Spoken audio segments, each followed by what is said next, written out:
Hello again, everyone. I'm Bob Colt. We're continuing our conversations in the Lansing School District. We are joined by a new Board of Education member.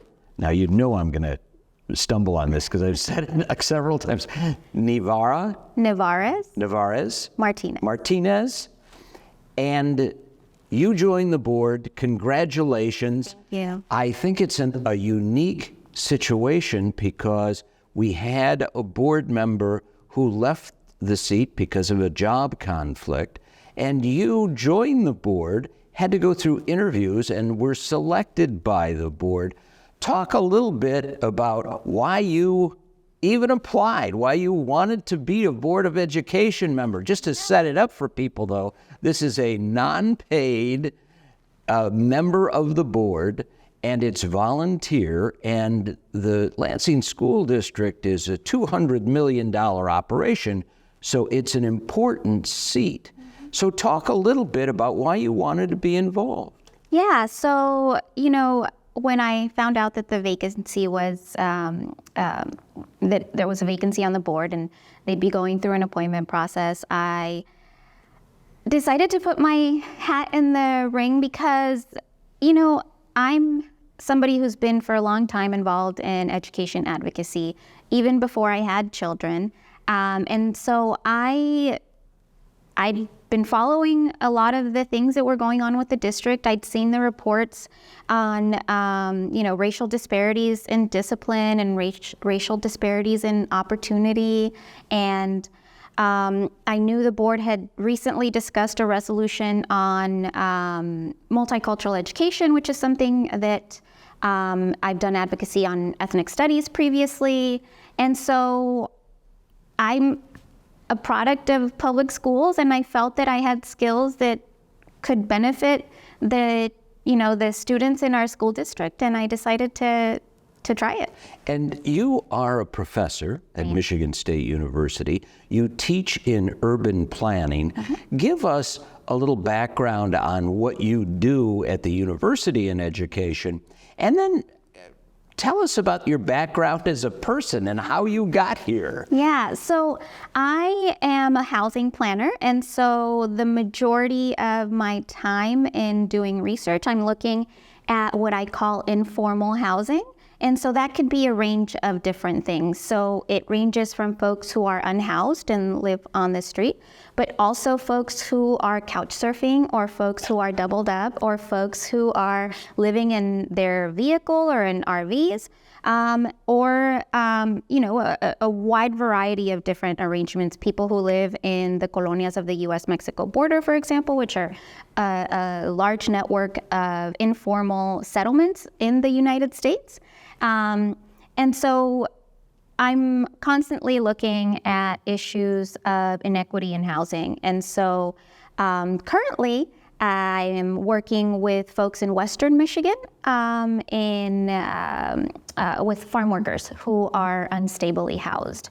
And so that's my research. In terms of being an instructor, I teach land use, a very exciting course.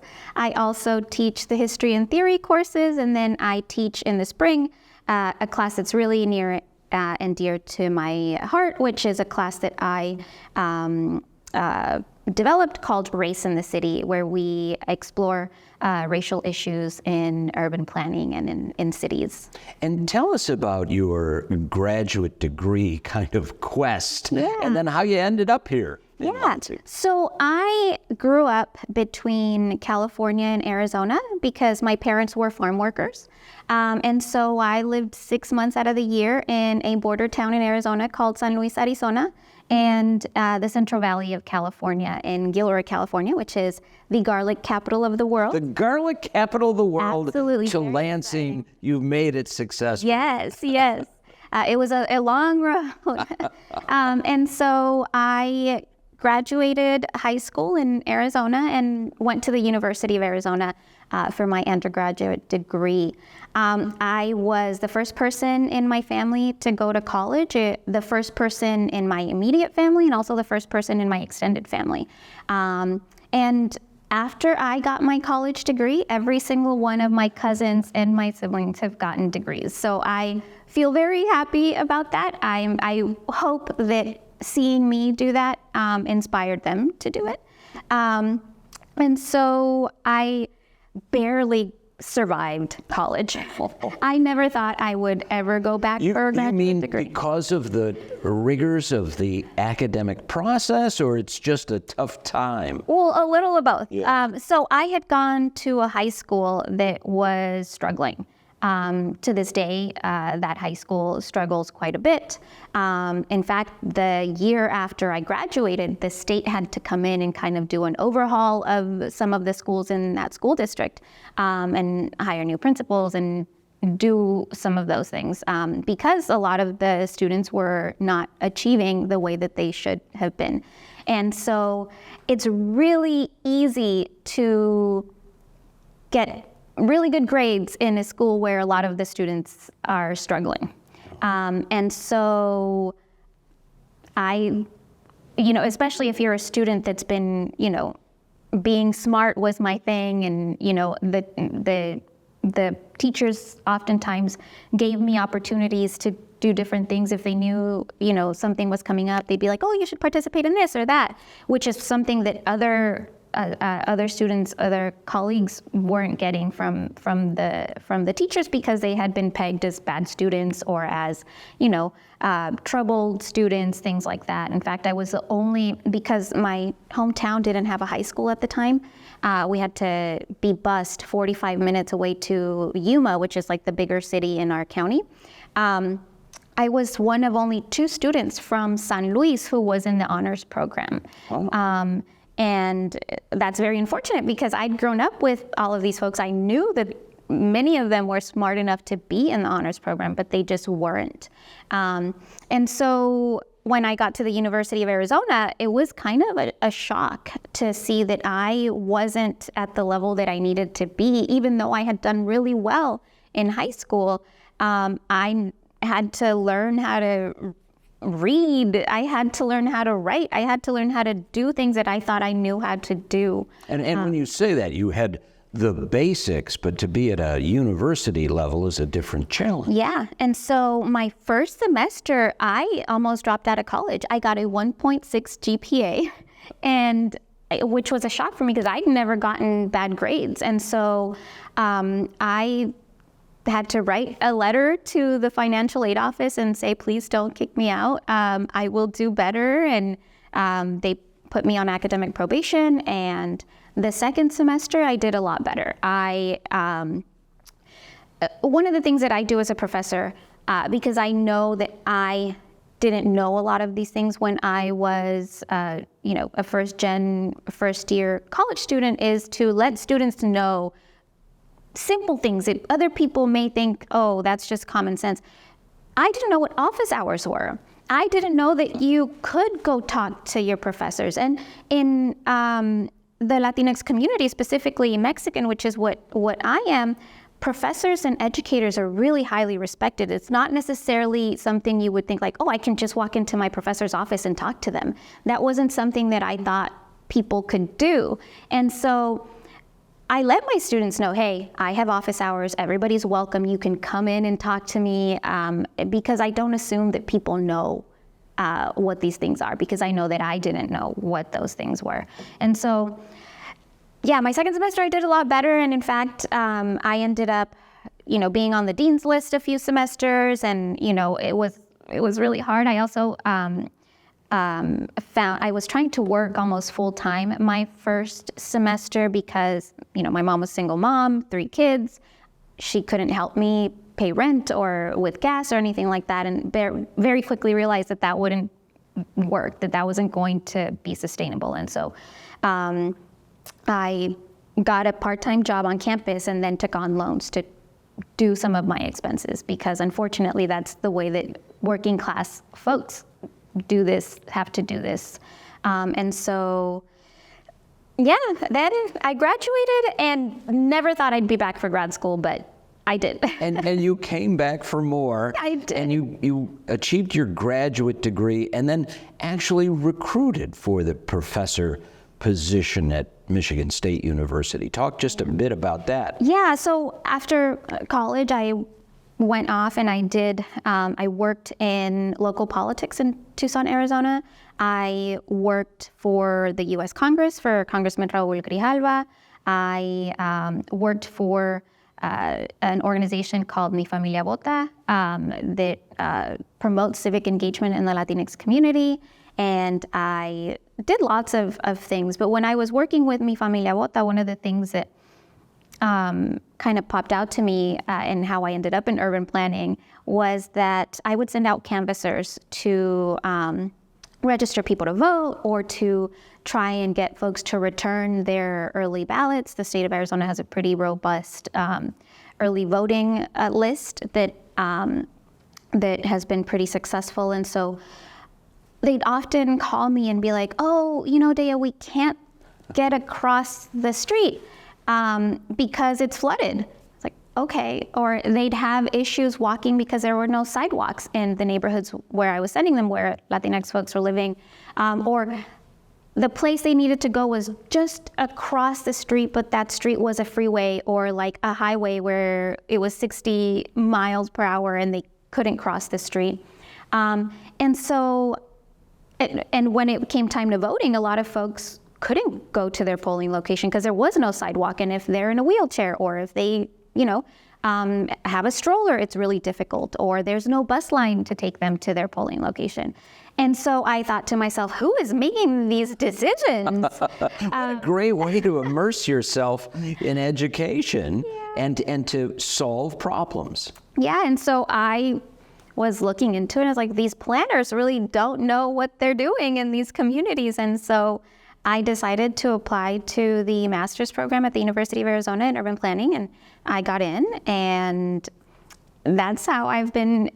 It's so funny because every step of the way, I never thought I was going to do the next thing. And so I was ready after I, was getting ready to graduate with my master's to find a planner job and be a practicing planner.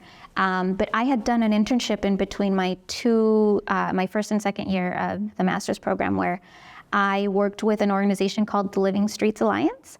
And they do lots of work in Tucson, Arizona on getting folks to use the street as public space. And so even before the pandemic, they had been doing things like those parklets where, folks are at coffee shops or restaurants and they kind of set up outside space in the parking area, things like that. And so they have a big event called Ciclovia that they do every year. And they wanted to know why the Latinx community wasn't engaging with those types of events. And so my internship was trying to find out why. And so I developed a survey, I did some focus groups, and then wrote a report for them. And so then I thought, this research thing is pretty cool. That got you into your PhD studies. Yeah. So after that, I was my professors were like, maybe you should consider doing a PhD. You really like this. And part of what came out of that research was that, I ended up with one focus group that was all Latino men. And I didn't intend for it to be that way. I didn't target just Latino men, but it ended up being that way. And several of the things that they were saying to me were kind of like, duh, but I didn't know that I don't know if they would have been as candid with someone else that wasn't a Latinx person. And so I'd say, why aren't you using the street as public space? And they're looking at me like, if there's more than 3 of us on the street, the cops are going to come and see what we're doing. So there's some reality beyond the physical design in urban planning. And there was some other issues. So like, for example, I'd ask, like, why aren't you biking more? Because Ciclovia is a biking event where they close several streets and, folks kind of take a tour around town. And they looked at me and they're like, well, like, why aren't you biking to work? And they're like, well, we can't do that because if I bike to work, people are going to wonder if I can drive or not. Maybe they're going to think I have a DUI or, and that's not something I want people at work to think. And that comes with, there's certain privileges that folks don't acknowledge. And so it's, these folks have to worry about whether people are going to think something negative of them if they're doing this one thing that's supposed to be healthy for you, or, and they're like, the only way that we would feel maybe comfortable biking is if we have all the gear, all the tights and all the things, because then people would know we're doing it for the purpose of like leisure or whatever, not because we can't drive or because and so that really like shocked me. And I thought, well, maybe there is a role for someone like me in research, because first of all, they may not have shown up for another person, and then they wouldn't have maybe been candid the way that they were with me, with another person that they didn't maybe identify with. And so I decided that I wanted to be involved in the research that was getting to practicing planners, and that really the issue that I was having in terms of in the very beginning when, Latinx neighborhoods looked a certain way and who's making these decisions, a lot of that is also impacted by the research that the practicing planners are basing their decisions on. And so I decided that that's what I would do. What a great path to success. Now you have that very trained ear and eye, and you come into the Lansing School District in a board seat. Tell us what you see, because you're not new to the community, but what do you see from your critical analysis, not to be critical, but from your trained analysis of community? Yeah, so, in terms of the board, I see a group of folks that is really invested in trying to help the students of the Lansing School District, which I am really excited to be joining, just because I think that together we could do lots of really great things for the students. The superintendent has great experience, is doing lots of great things, and so first and foremost, I'm super excited to be part of this process.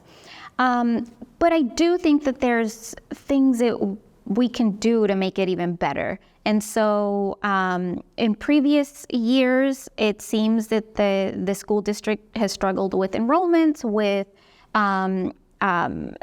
different types of issues in terms of discipline or in terms of opportunity for students and things like that. And so I feel that with my experience, not just my personal experience of being growing up in a very similar situation as a lot of the students that we have in our school district, but also my policy work that I've done in terms of being involved for my former boss's office as part of the discussions in the reauthorization of the 2008 higher education bill, and even with my work on housing instability with McKinney-Vento and how important that is in terms of schooling, I think I bring a lot to the table in terms of my knowledge and the conversations that hopefully we'll be having as